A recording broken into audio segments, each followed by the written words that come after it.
Hey everyone, how's it going? This is a quick JBL Tour Pro 3 and Pro 2 difference. So for the 3 and 2, as you can see that both of them are stereo dynamic. For the driver size, the 3 has slightly 1 millimeter difference bigger of a driver, and then the impedance is, as you can see, almost double than the previous generation. The frequency response is better on the Pro 3, which is, you can see, 40 kilohertz, which is double of 20 compared to 20 kilohertz. And then built-in control is available on both of them, and most of these features are similar, but wired audio connector, as you can see, they do provide you with an USB-C that you don't get in Pro 2.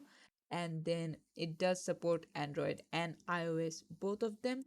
With ANC off, you get 10 hours, and with ANC on, you get 8 hours, which was 10 hours of Bluetooth and 10 hours of Bluetooth plus ANC.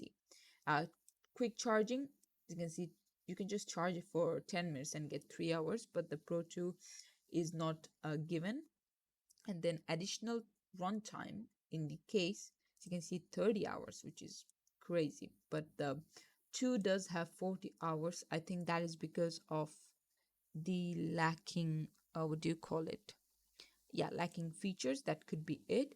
And as you can see, weight, this one is lower, so if you're wearing them for much longer time, then obviously 3 is the better option. So yes, they have some good upgrades, but I would say if you really want to upgrade and you have the price, only then go for it. But if you still have the Pro 2 and they're working fine, then I would say it's not uh, that big of a difference unless you're really crazy about it. But yeah, this is it for the video. Thanks for watching. Please leave a like and subscribe for more tutorials like this, and I'll see you guys in the next one.